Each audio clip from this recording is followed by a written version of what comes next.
God is looking for someone real. People are looking for something real. Just be real. Welcome to the Be Real podcast, where me, Daniel Lewis, and your host, Chad Hudson. Hello. We're coming in from Patrick County, Virginia, here in the Henry County in Martinsville, Virginia, and we're just going to hang out with you, bring you some guests, travel around the county there, and see what's happening. See what's going on and bring it to you. We're happy and excited to start 2023 because we have a special guest with us. This is going to be our very first guest. And of course, this is Be Real, so we're just hanging out. I'm sitting here drinking water. Water.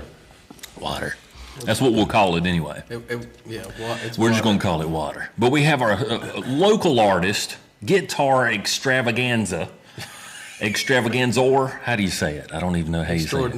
Extraordinaire. It was great. I heard him warming up. That stuff's good. Oh, gosh. I like extravaganza. Extravaganza. Like Ika the cat or something. Yes. Chuck McCall. Sharky the shark dog. Chuck McCall. Say hello to the county. How's it going? And the Martinsville. Everybody? For right now, they got a city and a county going, but it's going to be a one. We got a racetrack. Yeah, Martinsville's got a racetrack. Pretty sweet deal. How are they going to do that when Martinsville combines with Henry County? Is it Henry County Speedway? I mean, they've made it this far. I don't think they'll change the name. I can't hear you too good. Can you? I don't think they'll change the name. I mean, it's Yeah. That thing's a paperclip. You can call it what you want to call it. Thank God. Thunderdome. They should call it that. We were the last motorcycles allowed to test run around that track. Yeah. After that, they said, nope, can't do that no more. Right. We went down there when they donated the toy run, and like some friends from the shop down at Haviland Express, like we went around there, and like a friend of mine, he was on a bike, and they were just like, and they let him on there, dude. It was pretty sweet. Really? Was that recently? Or yeah, we did that right before Christmas. I guess Bassett does it, and they do it a couple times a year. But it's like you bring a toy out, or it's like $25, but like. They donate it, and you get like a couple laps. It's actually pretty sweet because like in Bristol, right? It's just like parade laps. There, it's just kind of like, well, later on in the night, you kind of can send a little bit. Like earlier on, they're like, hey. Well, but I think you got to back off anyways to get around that corner. Right. There's no way around it. Bristol, you're banked.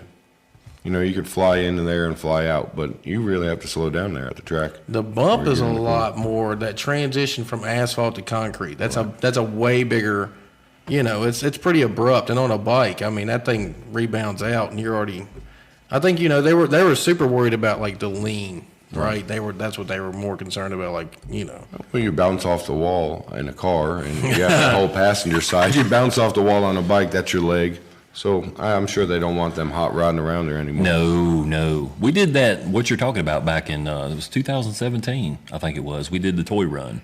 We brought the toy, and then they let us out there on the bike, and then they kind of cut the bike thing out, I think, after we got on there. Nothing that we did, but I think it was just, they realized two wheels, not too good. Oh, it is all sketchy. That rubber on the wheel, the track, and grit, and whatever. He's the race car driver. I'm not sure exactly what all that stuff was, but yeah, it's kind of. We raced for a while. Never, NASCAR style or not. We did local track. We did Franklin County 311 Speedway.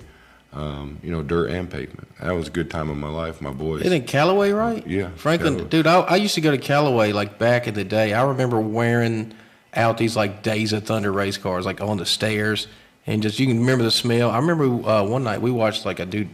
Can't remember the numbers or whatever, but like we watched the fatality. It was like he got into like the entry of like turn 1 or 2. It had to be 1 or 2, because I remember they let us ride our bikes on there, and like I was a fat kid, I got smoked, but dude, I was just like just cheesing, right? You just like like I don't even ride them like, but they just let me on the racetrack, but like just local stuff like that. I guess like they're trying to just kill motorsports in general. Like NASCAR's testing hybrids and stuff now, and it just feels yucky to say. Yeah, kind of. I really don't see. But I mean, the future. I mean, racing is still, I guess, a car. Yeah. Whatever motor's in, it'll get wrecked. But I mean, it feels a lot soulless. Like the games, they made a good game for that thing in 10 years, and like now you don't tune them. Like that was the whole thing about like Richard Petty, like 1988 Daytona. He comes in, he's like 39th. He's ass. Everybody knows he's not going to be good. And then just like. He's in there as the crew chiefs. I mean, there's 4 guys in the car just turning wrenches.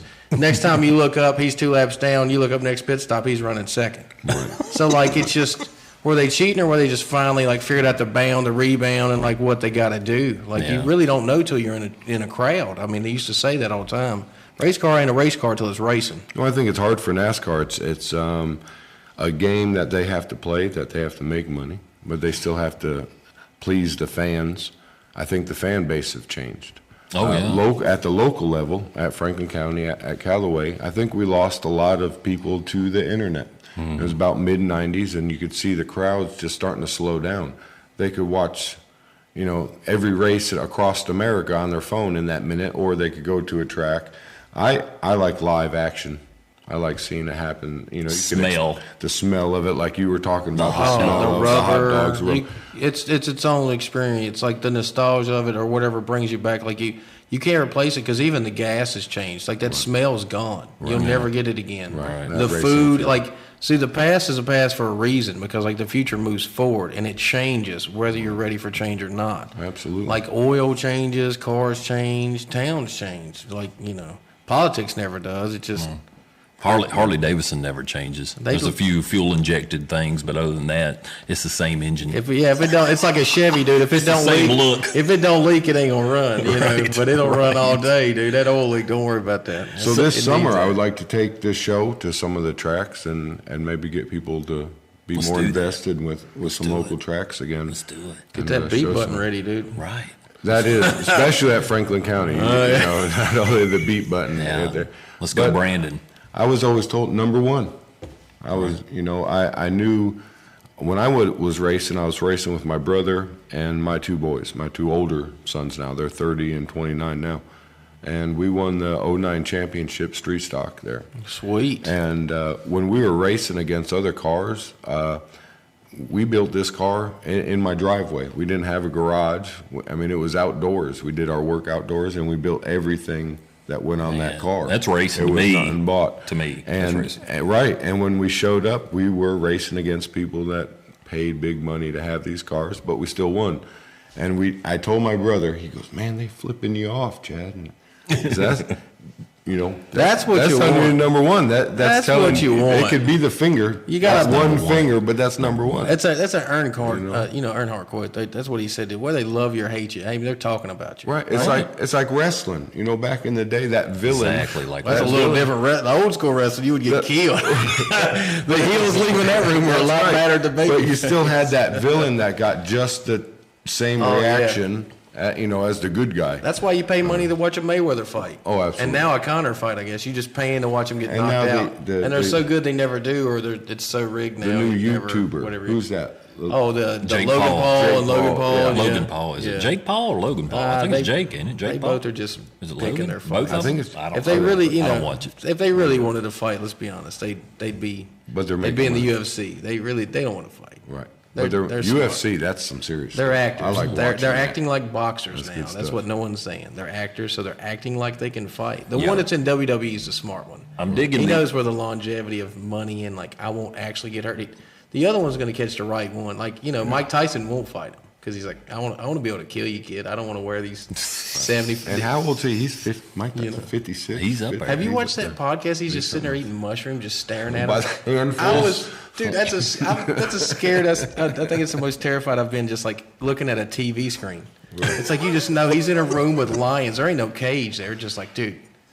The Charlie Murphy skit, he comes up and he's just Mike Tyson's just. He's always been hit too much. I think even back then, before he got hit, he was the way he is. So I don't know. He's just been the way he They is. said something about he was hypnotized. That's kind of what they were saying that his trainer did.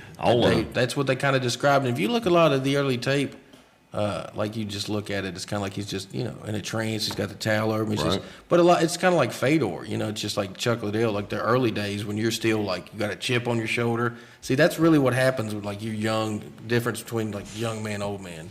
Right. When you lose that chip, you can't get that chip back. That's right. And it don't matter. You make a little bit of money, but that chip is a thing that you really are just that pissed off at the world. Yeah. You really be once you made it, you can't get that chip back. People know you are. Right. You got paparazzi, and you're hungry when you just got that chip. I understand. I'm going through that now. I'm getting old. Yeah. I had a chip on my shoulder. Now I'm getting old, and now I'm starting to look at things really differently. Look at things different and appreciate things. That's why we started this up. And I'm not that angry. No. I was a very angry 17-year-old kid. I was a very angry 20-year-old person. And now I'm just not that angry. I'm still mad at things. I still would like to change things.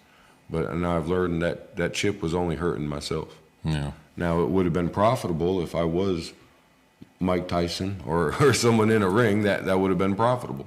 But trying to make it out here in society and have a chip on your shoulder, it really hurt me. Not a good situation. It really hurt me. Yeah. So, Chuck McCall, Introduce us. introduce us here. You got a special guest here with you today. Which I just love. Yeah, I do too. I was staring at this guitar and I was confused. You might want to pick her up, put her on the table right here, and just show the camera. I was there. I'm sure you can confused get it. because I thought it was Can a they see left-hand it? guitar, but there we then go. it was a right-hand playing. And tell me what you did here. Thank you, producer. Shania. We're in a band, several bands right now, but the bassist for a couple of them, Michael Patterson, he's a lefty, and he had this guitar. He just dropped off to the house in just a box. It was just a bunch of parts, and I put most of it together because I was just trying to figure out like what I needed to order and what we were missing, and I kind of just assembled it and then threw it together. I had a friend of mine, Patty Kendrick. She painted it. She did all the designs for it. She had like a pretty wild way to paint it. I should have done more prep work to it, and it kind of come out and like it ran a little bit. But like my deal is like I love the imperfections, and like, It looks good on TV. you know, I could have done more Be real. prep. Yeah, You know, I it looks coulda- good on TV. I could have done more Looks prep good. work, and it's a pretty funny thing because I think the back turned out like better than the Love it. front. But like I think she did Yeah. it by like lots of different layers, and she used a lot of different techniques. She used like It was like an 80s vibe and a 90s yeah, it's vibe kind of got all this in like one. to me, it's got this thing like this Todd McFarlane Spawn Spider-Man style, like how he did his webs and the chains everywhere, and it's got that Eddie Van Halen, but it's got this like different kind of color patterns and you know. So it's different you. She's techniques. trying to capture you. Yeah. Because you're like an Eddie Van Halen mixture of all kinds of different, what did we say earlier? Extravaganza. extraordinary. Extraordinaire. Yeah, extraordinaire. But now I love the pattern, I love the look, I love the color, but it being a left-handed guitar that you've turned it to a right. I mean, Jimi Hendrix had a right-handed guitar that he turned left, right? Right. Yeah, that's and now you've gone the other way. Do you have a hard time reaching your bottom or Yeah, your so top? like I don't it's know kind of the same way Jimmy. Like that's kind of why like it does affect the way you play. So like obviously like you can't reach there, so you kind of got to do like the Okay, lefty yeah. flips, kind of you know do stuff like that. If you really want to articulate what you're doing, sometimes I can reach it. It really just depends on how warmed up and how wild I'm getting.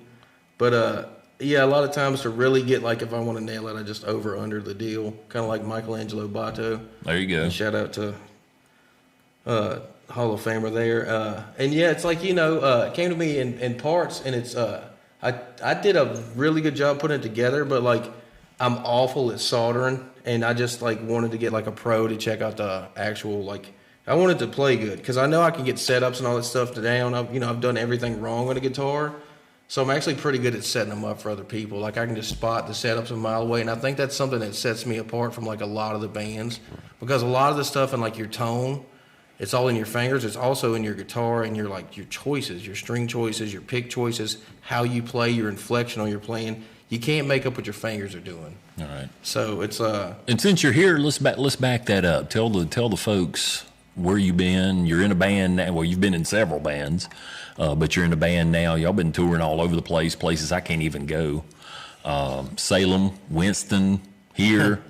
yeah, we've been so I'm in the band The Wander, and also in another band called Above the Fray, and I'm in another band called Josh Jones and the So you got Lonesome three Bones. going on. Yeah, and so you know, it takes a lot of sacrifices. You know, again, from just like the things you got to do. But Now, what type of music do these bands play? All the same style? it's all completely different.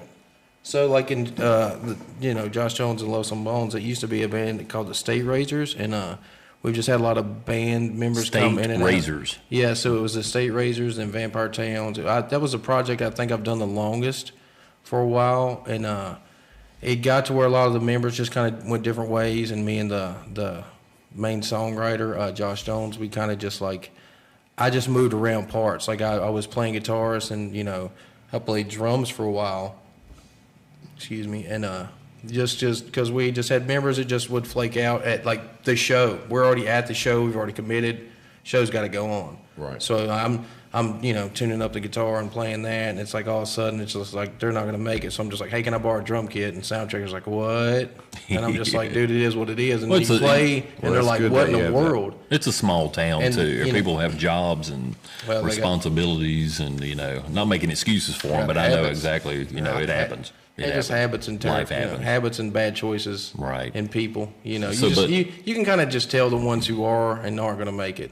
Well, it's just like a job. I was brought up, if you make a commitment, you stick to it. Right. You fight for it, you get it done. No matter what it takes. Right. And you're not as old as we are, but you're up there. Yeah. Dude, I'm like a trillion in dog years. But I know you've been playing a long time, and I want to ask you this. Social media, YouTube, that's changed the atmosphere as far as getting it out to everybody. It's always been the same thing. I think people just kind of like, they always want to be like, my generation's new and different. There's nothing new under the sun, right? So like you pass tapes around in the 80s. Right. And then like you pass videotapes in the 90s. And just whatever technology you have at your house that you can pirate and you don't have to pay the bands, but corporate makes a ton off of it. That's what they're going to do. So it's just the same. That's gotten worse as time. Oh yeah, like musicians don't get paid at all, and then like you go play a place and you might pack the house and you get $50. Mm-hmm. It's like you said, like the same thing you was talking about in racing. You can just tell people get, we're like George Carlin. He's like, people are just creatures of habit. And like, just leave me alone, leave me in my house, my steel belted radials and my TV dinners, and just, that's just what they want to do. But don't come in my yard. Right. Yeah. But now do you stay out of my yard? That gives a platform for change.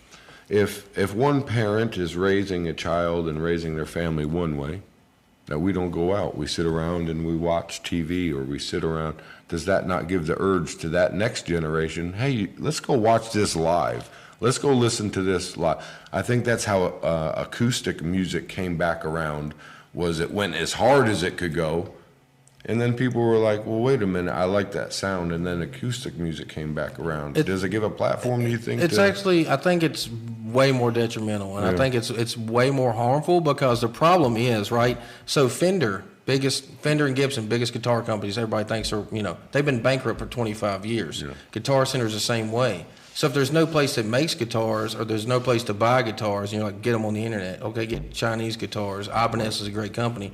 But if no one's buying them, because it wasn't until COVID, it wasn't until, it's always good until the arts are gone. Right. Like you're saying, well, if everybody's in their house and they're playing video games, and they just make computer, and they got backing tracks and all these other things, and they just, emulate an instrument, and then people forget to play it because the emulation's too hard to copy or master. Why master an instrument when a computer can do it? Right. So if AI can do art, why would I do art? So there is going to be those avenues where, per cost, people are just going to pick what they pick. People don't come and pay attention to people like Eddie Van Halen anymore. Like, I do it all the time. I play behind my back. I try to be as flamboyant and showman as possible. I grew up loving Attitude Era wrestling. That stuff's done, dead. Well, I think it's people hard. don't work again, and the way playing, the techniques. It's like there are good guitar players out there. They'll never get their due. The quote about, if Jimi Hendrix was born today, he'd have been a bum. No one would have known who he was. Right. Because people don't pay attention to that. You got to be I think pretty. we're exposed. We're exposed to too much. How many people choose not to drive to the Grand Canyon now because they see 100 shots of it?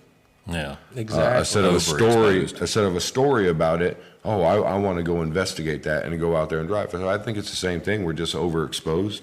Music is, and it's not impressive. Music is a thing that's it soothes the savage beast. Typically, the savage beast chooses the softer song, and the people that are softer choose the savage beast as their song.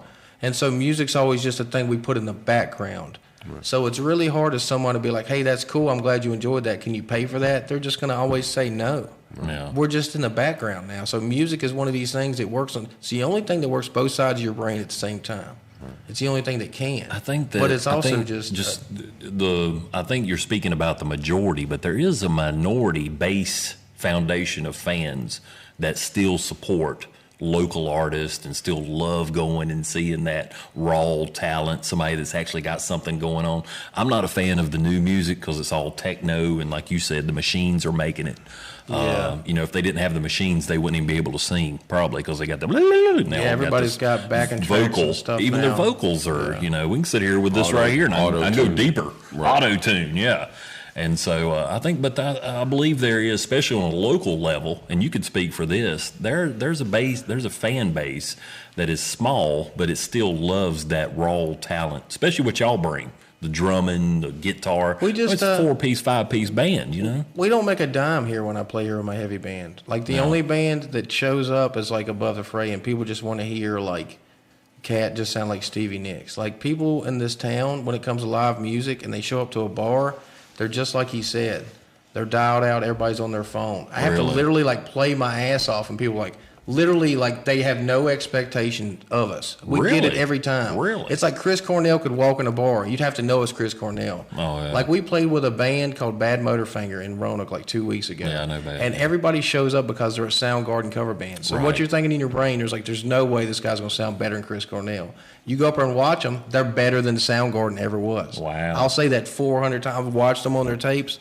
Chris Cornell was so good, everybody told him that for 20 years he didn't have to try. Right. You know, whereas like this guy, everybody shows up to instantly boo you because you're like, I'm a Ric Flair cover band. No one's like, you can't replace Ric Flair, and you're out there doing it. So you blow them away, but you still like, you know, they don't make the money they should. No one in the music industry, but like Metallica, these old deals, like as much as it sucks, labels were really good. Because it's like Frank Zappa said. So, like, there used to be these really old white guys that had no clue about the music industry. And they would just throw money to the artist because the artist was supposed to know something about the music. As an investment only. And then it would sell because the kids liked the artist. Then they got wise, and the music industry hired people that were artists. And the artists started running everything, and they started, like, telling people it was cool, and it's not. And no one's making any money. It was actually better with the guys that would throw money out of it and just leave you alone. Now you got everybody's fingers in it. And it's like how, like, you know, Spotify and Pandora, they can afford to pay Joe Rogan. Well, how? It's just a free site that, like, oh, okay, so artists and the labels, they own Spotify and all of that stuff. So the artists are making all the money. They can pay Joe Rogan, but they'll never pay us. I know bands like the Low Down and Dirty, a band like Below 7 that have played Blue Ridge Rock Fest with Jared Evans and all those guys. That they're put on a clinic the night we play with them, and it's just like they're unsigned. They drop their label, and these guys should be like beyond what you know, they put in the hours. They bust their tail. There couldn't be better human beings, and all the things all the boxes, the professionalism, and there's, you know, they get paid, but it's just like it's not the way you would think. And you know, I'm cool with it. Like I just want to be a musician and be able to say that and be able to wake up and do what I love doing.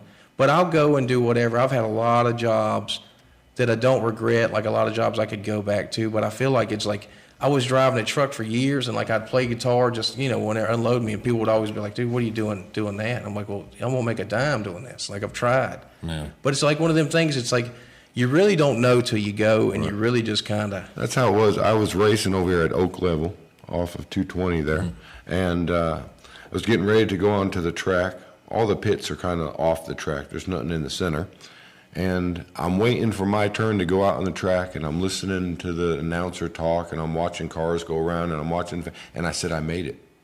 That's when I realized I made it. And when I made that decision that I wasn't going to be the next Jeff Gordon, I don't want to. And I think that's a traveling circus, no offense to NASCAR. But I did what I set out to do. I always wanted to race cars. I felt that as a child, and I didn't have to make any money doing it.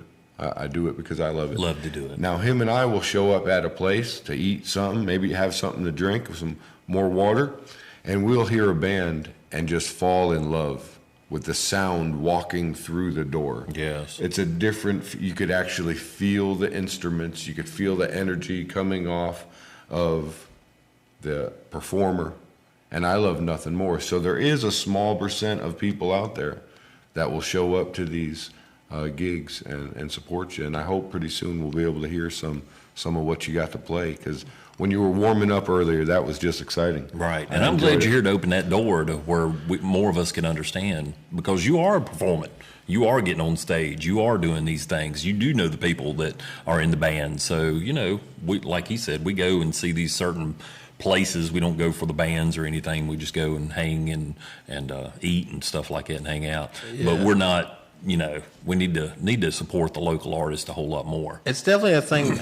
You have to just like, even if you don't love doing it, there's been so many moments where you're just biting your tongue. Like I play so many places with like Above the Fray, and it's just like they'll love you and they'll just like basically signed up to have like Stevie Nicks, copy, like, and I'm just there, I'm Spirit Fingers, and it's just like everything's too loud, right? You just always like turn it down. We played like not the Chateau Martinsville, it was another one like in Floyd, and like the lady was just like, yeah, turn it up, you can't be loud, and her husband was like, no, turn it down, and like the lady's just like, I guess listen to him, and it's like, by then I just had my guitar just like turn around, and I got my guitar like backwards, just at the crowd, just just like everybody in the band just like, wow. I'm just like, you can pay us and we'll leave, like, Well, and it's just like, but like the crowd comes up and they're just like they don't get it, and they're just there for the show, and they'll come and be like, nah, crank it. And so you eventually crank it, and the dude will just get over it. Wow. It's like you say, it's easier to ask for forgiveness and permission sometimes, and like because it's like, dude, it's not about the volume, but the reason they tell us to turn it down is they're not used to having a drummer. Oh, so the drums gotcha. to play passionately, even if you dial it back as a drummer and you're still, but like, you're really just telling somebody not louder. Because I know, like, I'll bring that. I'm not even bringing a 4x12. I got my baby Marshall. I already know I'm like, this is too loud. You're just like, you're not used to that style. Do you think the loudness has to do with style as well? It is. It's all just style. It's like, it's like, dude, I can't. You're about to get punched. Like, I can't not. Like, that's what, it's just like, I'm just here to just be me. I can't, my fingers are only going to be, it's a drag race. You have Big Daddy Don Garland's here. You have Swamp Thing. I mean, this thing is about to do its thing. Whether you want it to do it, you can turn the mute button on, and that's. So you've kind of named this. I'm just going to stop us here because I just got the finger from the producer. Shania just gave me the finger. You're number one. You're number one. Yeah, we are number one. You got Patty. You've named it today. Yeah. You're thinking about the name Patty anyway. Yeah, and so we're going to hear from Patty. And you. You're going to play Patty. It's going to be great. Let's do it. We're doing that right now. Support the local artists. We want to hear some Patty. I think we're doing it now. Do I get another finger, or how do we do that? Another finger, or we're good? Oh, we're good. I'm getting the go signal, so that was the thumb this time. Live from BT21, Martinsville, Virginia. Old Chuck McCall here at Be Real.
That was great. That was good stuff. That was good, man. Thank you, Chuck, back at the table, hanging out with us. You got some dates coming up? Yeah. Something you wanted to say?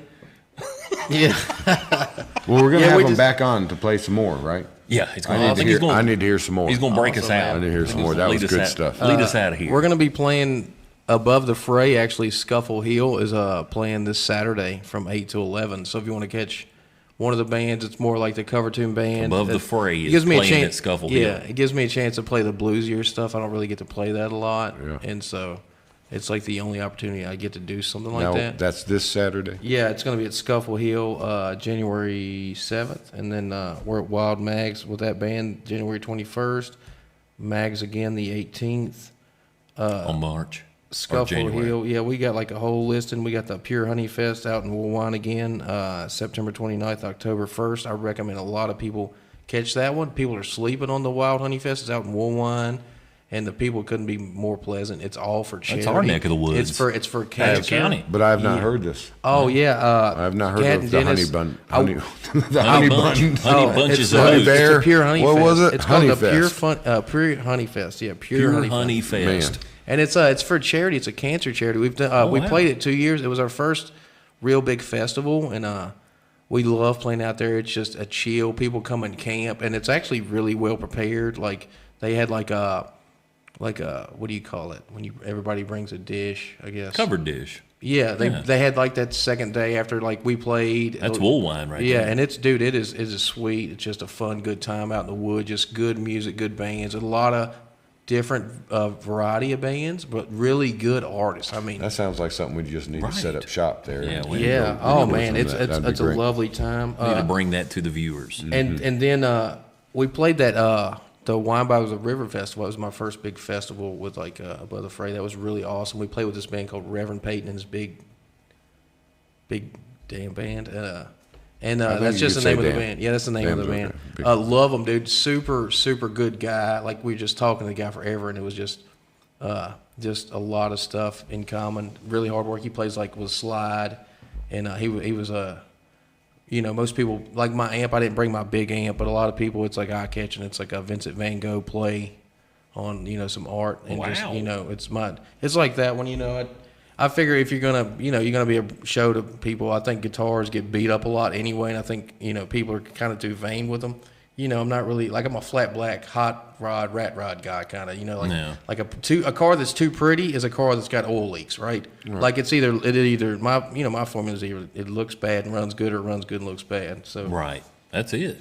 But, And we noticed you left Patty over in the corner to come back over here and talk, so kind of missing her. So we could post these. We could put these up. But the Wandering, I wasn't sure when this thing was going to kick off, but we played Hollywood Cinema, and I was planning on talking about we played that with the Lonesome Bones, Shipwrecked Mind, and Midnight Massacre, and that's like the biggest show I think we've had. It's Midnight Massacre's biggest show, and those kids rock. That was Halloween. That was for Christmas. We Christmas. got a lot of local food, like over almost 300 cans. That's I believe great. for Nice. the local food drives. Right. I mean, we absolutely had. It was at Hollywood Cinema, and that thing was packed from Well, the good. theater and the waiting room. So Nice. like it was awesome. Then our next day, we played our first metal festival in Club Orion in Greensboro, and like we were just trying to like jerk the curtain because we were exhausted, and like they hadn't set up the order. So we figured there are going to be a lot more established bands than us. Yeah. A motorcycle? There, yeah. That sound like it. And then A motorcycle. Somebody went by. and Got then my heart real. and then so we they moved us closer down the list, but like we had a blast that night. So many bands there Yeah. that we played with. We're coming up with January 28th at Funky's Arcade in Danville. We're playing with We Rise to Fall. This band has been catching like a lot of hype. They got like voted like We Rise to Fall. Yeah, North Carolina like Band of the Year. They almost won an award for that. They got voted to go out to Vegas to play a festival there. They're actually going to play like the Whiskey a Go Go and then come back and play with us at Monstercade in Winston-Salem, and that place was off the chain. We've got a video of that. I saw and, a band, Bad Religion, at Whiskey Go Go out in California. That is awesome. That was a great. And we've actually venue. got footage of our band, The Wandering. It's on it's called of Mice and Maggots. So you can just type in Mice and Maggots. Our band will be the first On YouTube? Yeah, it'll be the first thing that comes up. It's actually of this Monstercade show, and it was actually pretty dope. I mean, like it was filmed really well. Myron Smith, our lead singer, he filmed it while we were playing, and he had like 2 different angles. And he's got a lot of film experience. He's made a lot of movies and stuff. So he's working on we're working on trying to just get an album. We want to try to get something done at JR's Music. It's kind of a shame because like this is the last year Stafford's. It's been a pillar since I was a kid. Like you just walk in there and like buy strings and guitars. So what are you telling me here? It's out of business now. Really? JR's is like the last one in town. And after he's done, like where do kids get stuff? Like where? Well, I want to talk about that. When I talk about kids, I have 7 children. But when did you start playing? When did you say, you know what, this is what I want to do? It had to have been when you were a kid. It's probably been my whole life. Like I just was just drawn to it. I think my parents saw it, but I was around a lot of people, my family that like play like folk instruments. So they'd give me like, my aunt Wilma gave me like a mandolin, and then like people would want you to play like banjos, stuff like that. They kind of grassroots Christian people. They love the good, honest, wholesome stuff like that. Yeah. But my dad, mom and dad, dad was So when we were Black Sabbath guy. So it's like So my music mom would was write in the around. house. Yeah, my Music mom. was Yeah, in my. the house. They loved records, and like they just knew. Like I would say, my biggest probably memory of it is probably like the movie. It's a lame movie. It's called Eddie and the Cruisers, right? Oh yeah. And it's like even worse than that's the sequel, and it's really when you figure out what music is, because like, there's this really good guitar playing kid in it, and he figures out who the other guy is, and Eddie is just trying to just like. No, I mean, it must be nice to be like so good at music that you're just like, I'll quit music and go get a regular job. I don't know what that movie's about. It makes no sense there. But it's like a lot of good points, kind of like what Stevie Ray Vaughan did. It's basically like a couple of bands and what they used to do. Like you would go, you wouldn't worry about an album. Because if you weren't good in front of people, you didn't need to put it on a record. Right. Now people just put it on a record whether you're good or not. But you used to have to be so good as a band that like you could play through the beer, the mud, and the blood through the chicken wire. And like you could play any song any time of day, and you could play 12 hours doing it. Like Van Halen was a cover band, and why their album sounded the way they did, because every song was a play on a cover they did. And it's kind of like you can't make up how good they were. Right. And I just grew up just loving music. And I remember my dad took some old mandolin strings on like a board, and like I watched Eddie and the Cruisers and just wanted to just air guitar. So he made like this homemade like harp or something, and I would just play with this thing. You couldn't even tune it. It was just like old man. I would sit on the front porch by myself for hours just as a kid, entertaining myself. And then my parents, they picked up when I was like 14. They got this like just, it could have been a bow and arrow before it was a guitar. It was like at a pawn. I mean, they got it at a yard sale for like $20. And, I played that thing. Like nobody has no business playing a guitar. They won't even, you're trying to tune it. You're trying to just watch VH1, whatever that was behind the music, and just watch what their fingers did. And that's when I figured out early I didn't know anything about music notes. I could just see like a human doing it. It's like jujitsu. You just like, well, that's how you fight right there. All that other stuff doesn't matter. Right. Like you kind of at the same time, you just figure like you can just cut through that. Like I can see what his fingers are doing, and they come out with tablature. So like I would get these guitar player magazines. I still just like my dyslexia or something. Like I couldn't figure out what they were doing or what they were explaining, so I would just do stuff faster or different. And then like the first time I had a real guitar teacher, it was Richard Jesse in Blacksburg, Virginia. He moved out of there because he was like, it's just a football town, moved to Austin, Texas. Pretty good vision there. But like he gave me 3 lessons and was like, the kid already knows what he's doing.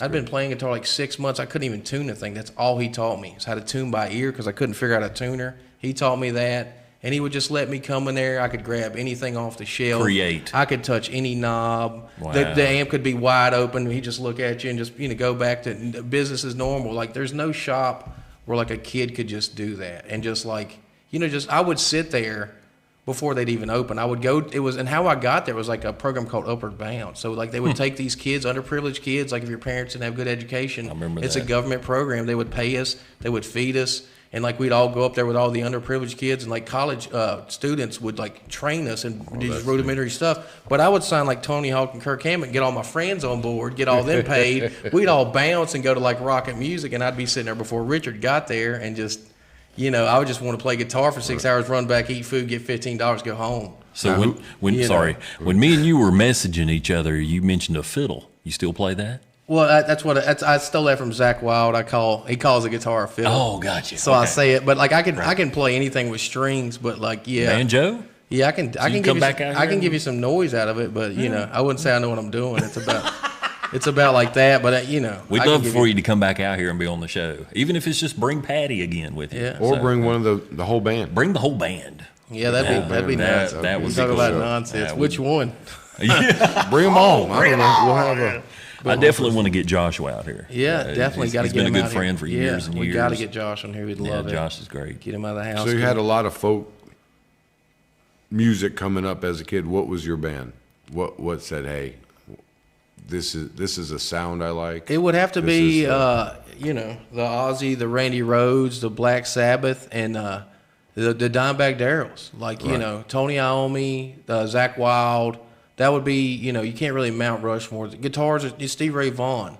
I just love late 70s, 80s. I love anybody that's, that good and that passionate. There's so many good guitar players. Like, you just can catch them. But, like, if I just had to sit there and put on a record, something that's going to make me cry or something that still gives me the same emotion, it would be, Dimebag, Eddie Van Halen, Randy Rhoads, Tony Iommi, or, like Stevie Ray Vaughan, like the Little Wing Live, or, like, you can just see, like, the drunken year Stevie or the sober years. You can just see, just like the sober year, they had to go up. That's the legend of, like, why he started out on 8 gauges at the beginning of the tour, and at the end it's like 14s, because he was just Goku. He probably could just snap the guitar in half, just with his soul. They asked him a quote one time. They were like, do you think you're better than Jimmy? He's like, I don't think I'm better than anybody. I think I'm just Stevie Ray Vaughan. There you go. It's like they try to pigeonhole you and stuff. I can't stand that. No. It's really hard to say what's good because it's art, so subjective. It's not football that you can be like, well, how many passing yards, how many beats a minute do you play? Exactly. It's always like, how good are you? I'm like, well, I'm not good enough to get paid, so I'm probably not that good.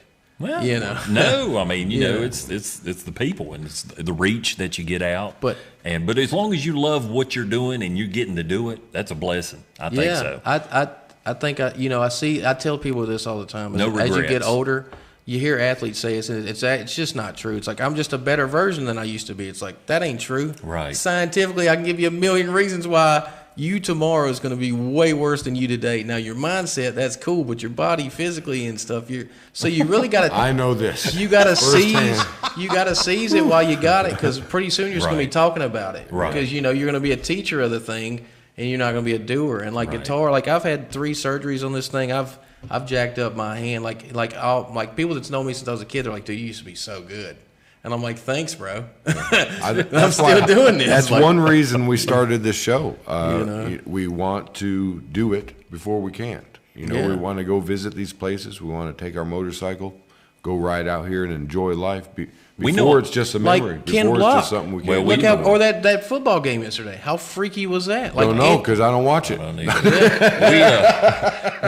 Unless I'm betting on something, I'm not watching it. We know a lot of people that are, at home and they're watching this, and they're going to be listening to it on YouTube, and they can't get out and do this stuff.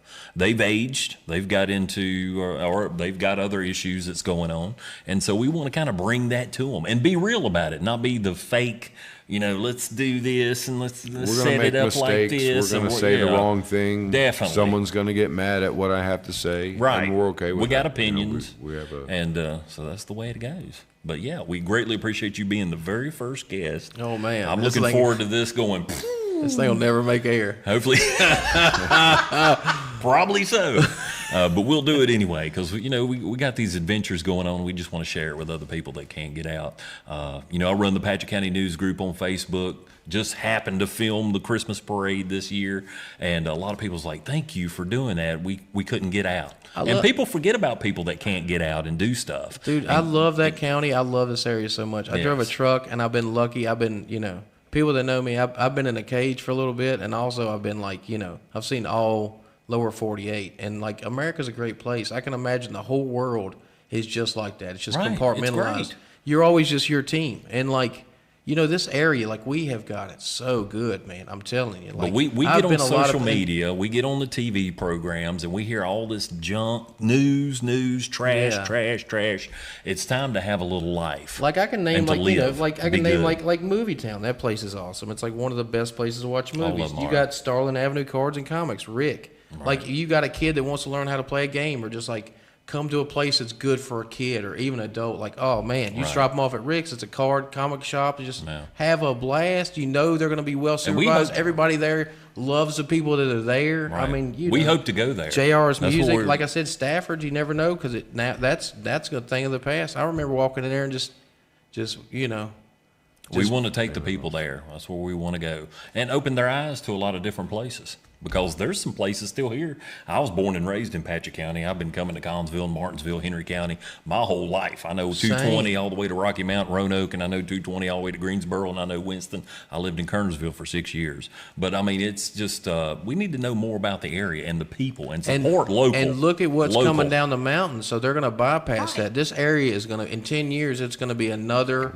just like Winston-Salem. It's just going to be full of just ticky-tack houses and Amazon warehouses. I think I got the last finger. Shania She's ready to go home. down. Yeah, she needs to. Well, she needs to get home. She's been working hard. She's been working hard. Thank you again, Chuck. Dude, man. always. It was a pleasure, man. Pleasure to know you. Great for our plane. That was great. Pleasure to know you for years and listening to you, and we'll get this last listening to right here as we end the show. And thank you for kicking us off for Appreciate it. 2023. Happy New Year, everybody. Bye now.